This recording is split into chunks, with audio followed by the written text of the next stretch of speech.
বান্ধের condition দেখো আজকে জল ডুববো ঠিক আছে এটা তো বেজায় মানে খারাপ হইব জল ডুববো 2 মাস পরে জলটা বাইরে দিব হ্যাঁ কিন্তু এতে তখন বহুত ক্ষতিগ্রস্ত হইব কিন্তু আজকে যদি গড়টা যদি লইয়া যায় আমি সত্যি আমার বাচ্চা আমার পরিবার সব কিছু দেব তখন এটা খেয়ে দিব হ্যাঁ আজকে ফ্ল্যাট দিব যাওয়ার পরে কিতা ডাইলা দেখাইছি চাউলা দেখাইছি বেটি না দিবে সোয়াবিন দেখাই দিলি কিন্তু এর আগে গড় এমপি ওখানে বৌরি হবা বস্তা কোন টেলাইয়া রাখো বস্তা করে বেশি আজকে ওই দিন যান যদি যায় আমার যানটাকে ফিরাইয়া দিব হ্যাঁ ও জানোর মূল্য তখন থাকে যখন বুটায় তখন থাকে জানোর মূল্য তখন বৌরারে রানি রান্না করতে ডাকি আনা যায় দিদি দাদি কইয়া লাগে গুলো করে বইয়া লইয়া আইবা আর আজকে আমি যতটুকু মিডিয়ার কথা কইছি নানি প্রকৃত যদি মান হুঁশ থাকে নানি আমার কথা কিছু মানে খারাপ হইতো না খারাপ হইতো না আর যারা মানে ভাত খাইও ভাতর গুণ রাখুন না হ্যাঁ মানুষ হইও মানুষের গুণ রাখুন না তারা কইবা বাবাই রে বাবা বেটিগুর মুখ বড় বেতলা কিন্তু বেটি খোয়ার খানে বেটি কিবা রাইতো দিত কি পারে কালকে হইলে দেখবা এখানে রিপোর্টারের অভাব রইতো না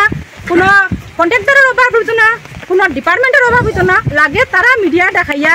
50,000 চেক লাগাইবা আর কইবা সমবেদনা জ্ঞাপন করছি বহুত মর্মাহত ঘটনা আমরা সবাই শোকাহত এলাকাবাসী শোকাহত হ্যাঁ এলাকাবাসী শোকাহত হইবার আগে তো এই শোকাহত স্টেপ নিতে হয় না ঘটনা ঘটার পরে স্টেপ নিয়ে কিতা হইতো আর এটা আপনার চ্যানেলের মাধ্যমে কইয়ার ওই দেখো আমি অনিলনাথের বড় ছেলের বউ আমরা যদি কোনো গড় বাড়ি যায় পরের দিন খেয়েও আয়া যে কোনো খেয়ে আয়া সমবেদনা প্লিজ কেউ করতে না জ্ঞাপন কেউ করতে না যদি মানুষই এটা কই তখন যখন কষ্ট হইয়া তখন আয়া কেউ দেখা না আর মরার পরে 50,000 চেক নিয়ে আয়া সমবেদনা নি আজকে বরং বৃষ্টির মাঝে আউকা আমি অনিলনাথের বড় ছেলের বউ আমি 50,000 টাকা দিব বিকালে আপনার মিডিয়ার মাধ্যমে কই আর আমি দিব 50,000 টাকা হ্যাঁ খালি যে চৌক আছে পা আছে হাত আছে মানুষ না মান হুঁশ থাকা লাগে মান হুঁশ থাকা লাগে ফ্লাড ডিপার্টমেন্টের কন্ডিশন আজ দীর্ঘ কত বছর থেকে কাজ চালিয়ে যাচ্ছে তারা কিন্তু কাজের মধ্যে সাকসেসফুল হয় নাই তারা আমাদের অত্যন্ত দুঃখ প্রকাশ করছি যে আজকে অত বড় একটা ডিপার্টমেন্ট থেকে কোনো কাজ করিয়া সাকসেসফুল করতে পারে নাই তারা তারা অতিরিক্ত ঘৃণা করি আমরা এই ডিপার্টমেন্টে মানে ফ্লাড কন্ট্রোলের ডিপার্টমেন্টে ঘৃণা করি আজকে যদি এই বাঁধটা যদি ভেঙে যায় আমাদের তো আর সীমা আমরা তো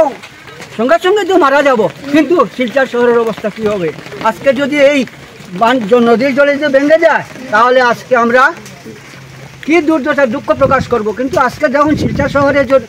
জলটা ঢুকে যায় শিলচর শহরের মধ্যে দোতলা বিল্ডিংয়ের উপরে জল উঠবো কিন্তু আমরা থাকবো শুকনো অবস্থায় যদি মরে যায় কিন্তু শুকনো থাকবো কিন্তু আমাদের হাইটটা উঁচু অত্যন্ত লজ্জা কিন্তু লজ্জা